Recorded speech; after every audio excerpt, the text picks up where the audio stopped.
Hi there. This is a Epson L5290. Download the file and this is it look like. Select Add Prog.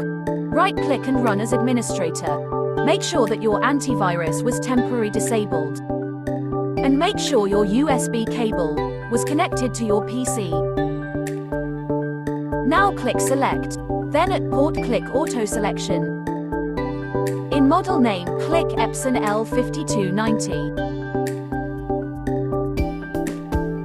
Then click Particular Adjustment Mode. And look for Waste Ink Pad Counter. Click the main pad counter, and click Check button. Here you can see your total page print. The maximum print is 6,346 that need to reset. Click the main pad counter, and click Initialize to execute the reset. Now turn off the printer, and turn it on. You can use your printer again.